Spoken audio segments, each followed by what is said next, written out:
Assalamualaikum warahmatullahi wabarakatuh. Perkenalkan, nama saya Aulia Safira dari kelas 10 Otomotif A absen 6. Di sini saya akan mempresentasikan tugas IPAS yang mengenal struktur bumi. Struktur bumi. Bumi tersusun dari 3 komponen yang meliputi lapisan batuan litosfer, lapisan perairan hidrosfer, dan lapisan udara atmosfer. Lapisan batuan litosfer, lapisan batuan penyusun bumi terletak di paling atas dari permukaan bumi. Lapisan ini berada di atas mantel kerak bumi dengan ketebalan 70 km hingga 100 km. Kerak bumi berwujud lempeng-lempeng yang sangat kaku. 1. Rumusan masalah. Struktur lapisan kulit bumi.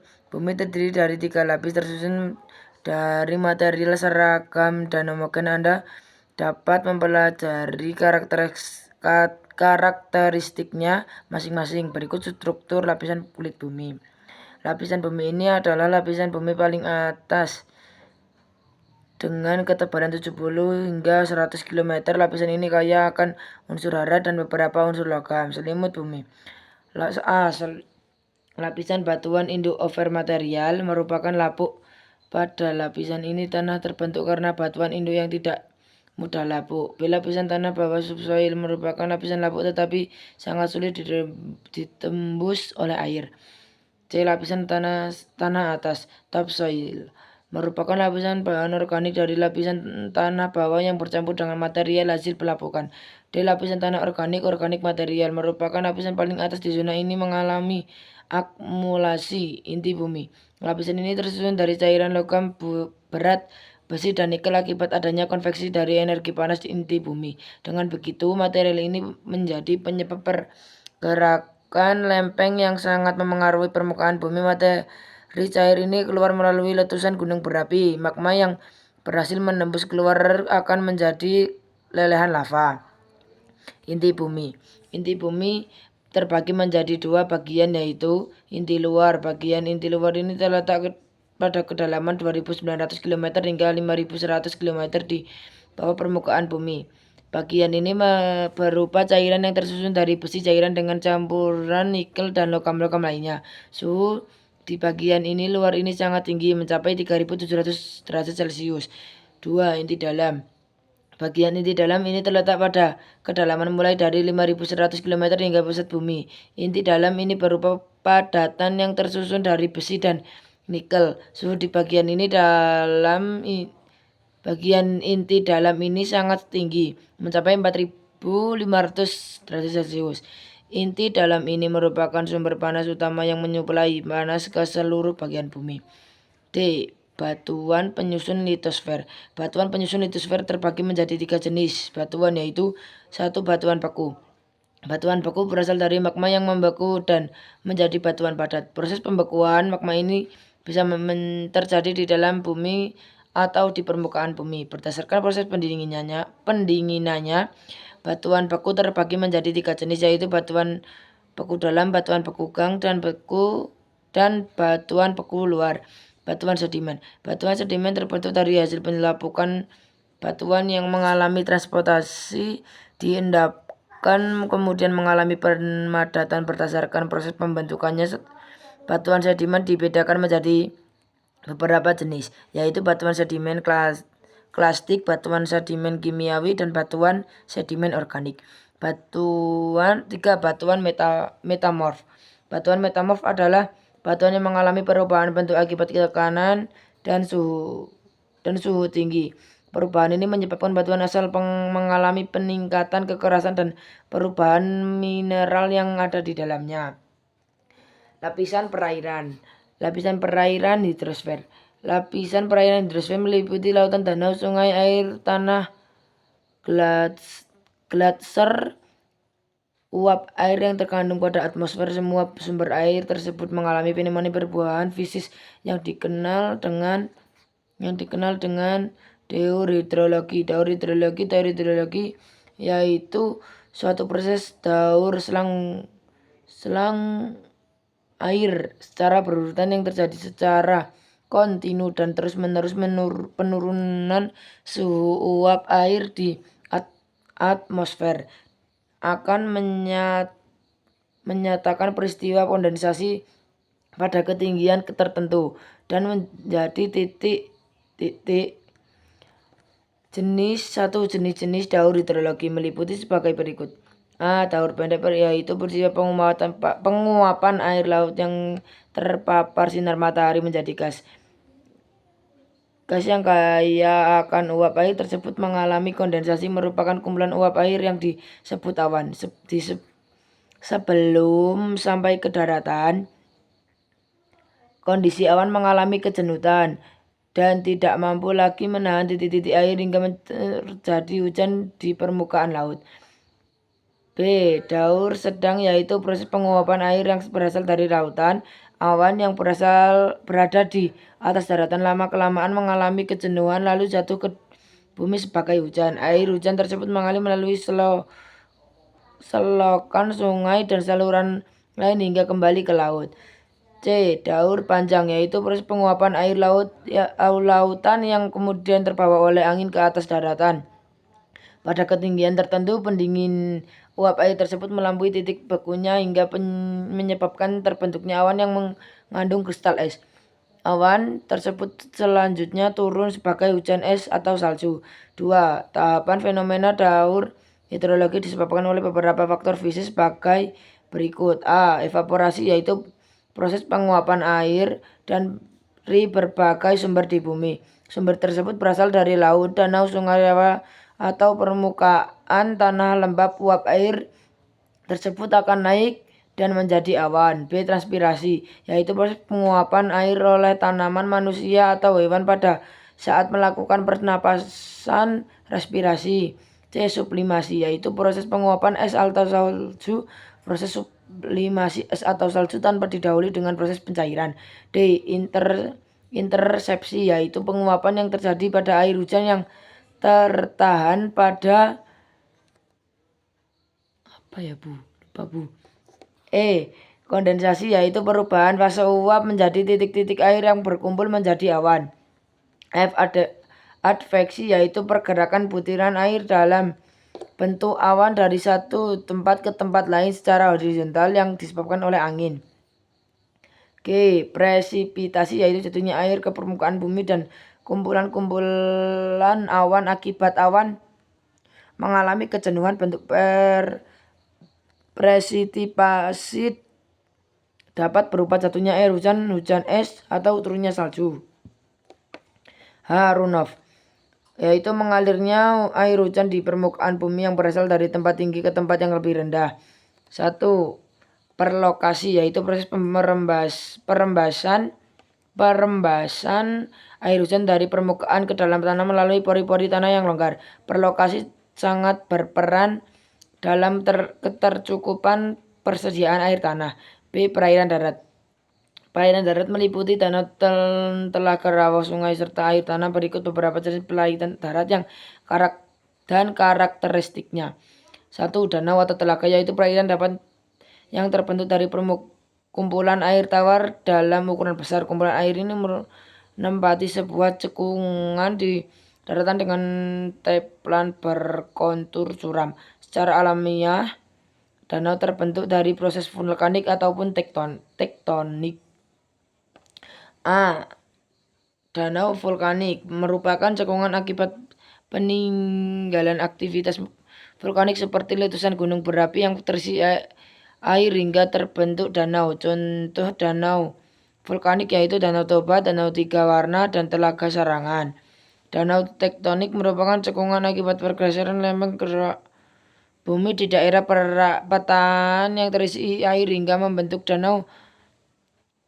Contoh danau tektonik yaitu Danau Poso di Sulawesi Tengah dan Danau Malawi di Afrika Timur. Waduk yaitu kandungan untuk menahan aliran air dalam jumlah yang besar. Embung yaitu bangunan buatan artifisial berbentuk cekung yang memiliki tujuan menampung kelebihan air hujan yang digunakan sebagai persediaan air saat musim kering tiba. Embung dapat dibangun baik di aliran sungai atau tempat lainnya dengan ukuran yang lebih kecil dari waduk. Rawa yaitu genangan air dalam ukuran luas yang terbentuk secara alami karena drainase air yang terhambat. Fisik rawa dapat berupa kubangan lumpur atau genangan air dangkal dan berlumpur. Kedalaman rawa umumnya kurang dari 6 meter. 5. Sungai merupakan jalur aliran yang terbenang dari air yang mengalir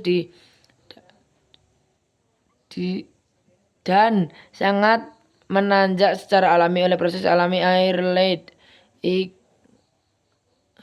di darat mengikis permukaan tanah yang lama-kelamaan semakin lebar hingga terbentuk sungai. Badan sungai terbagi menjadi 3 yaitu sebagai berikut. Badan sungai permulaan aliran sungai pada antara Kabulusong Hular Singalangan dengan arus sungai yang deras dan daya kikis erosi yang akurat. Pengikisan pada sungai terjadi secara vertikal dan horizontal, pergi vertikal dan akan menyebabkan sungai semakin dalam, sedangkan pengikisan horizontal yang akan menyebabkan sungai semakin lebar. B. Bagian tengah sungai yaitu bagian sungai yang umumnya terletak di daerah dengan kemiringan yang landai dan cenderung datar. C. Tiran sungai atau murai sungai merupakan perjalanan air dari sungai.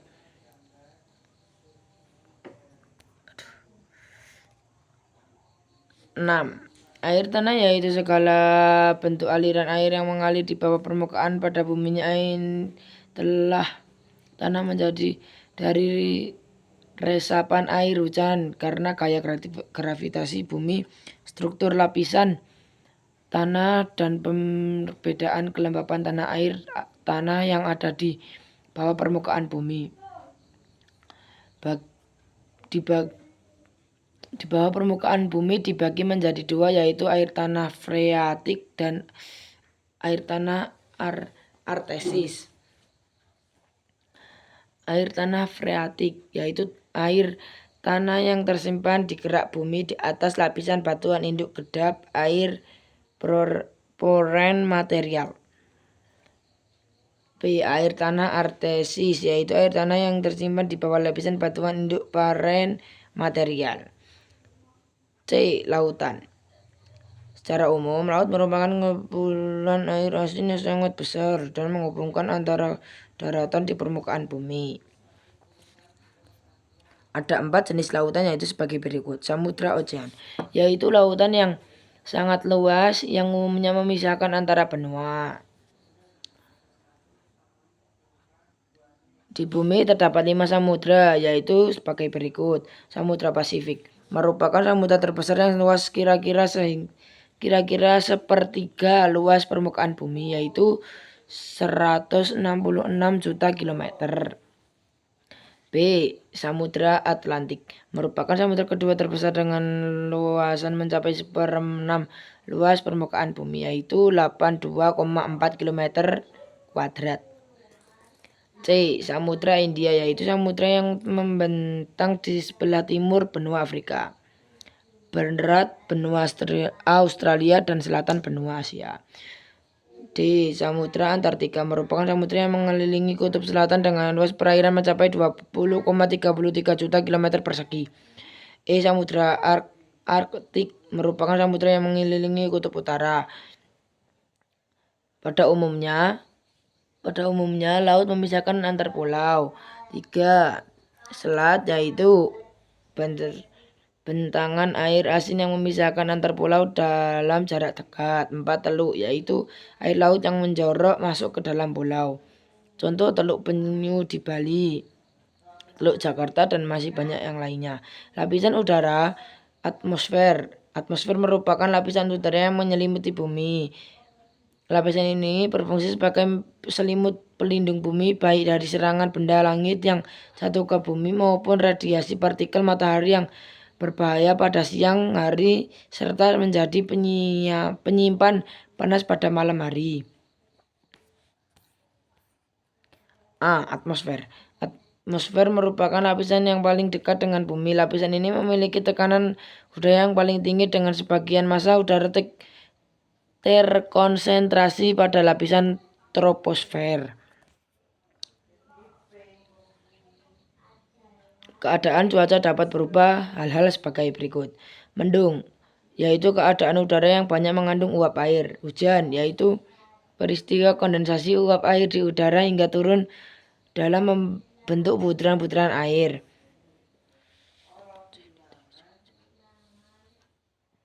Berangin, yaitu keadaan udara dengan aliran yang sangat kencang.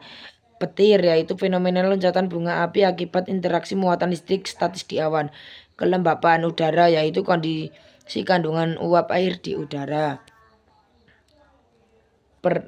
Perhatikan zona iklim berikut. Iklim tropis, wilayah yang terletak di daerah tetangga 23,5 derajat. B. Iklim tropis, wilayah yang terletak di belahan bumi utara dan selatan antara 23,5 hingga 40 derajat. C. Iklim sedang, wilayah beriklim sedang terletak di belahan butaran dan selatan antara 40 hingga 60,5. Iklim dingin, wilayah beriklim dingin terletak perlahan bumi utara dari selatan pada garis lintang lebih dari 60 derajat.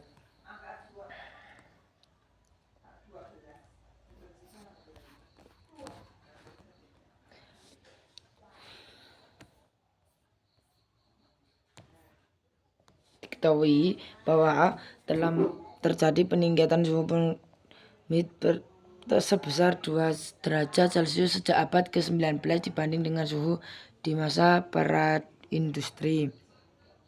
Simak infografi terkait dampak perubahan iklim berikut. Stratosfer, lapisan atmosfer di atas tropopause disebut juga sebagai lapisan inversi, artinya suhu udara akan semakin bertambah seiring bertambahnya ketinggian. C. Mesosfer. Mesosfer merupakan lapisan atmosfer di atas stratopause. Termosfer yaitu lapisan yang terletak di atas mesosfer. Eksosfer merupakan lapisan atmosfer terluar. Terima kasih Bu Sun karena sudah mendengarkan presentasi saya. Di sini saya sudah selesai untuk berpresentasi tentang struktur-struktur bumi. Sekian dari saya. Jika ada salah kata maupun salah ucapan dan apalah saya, Bu. Saya tutup dengan wassalamualaikum warahmatullahi wabarakatuh.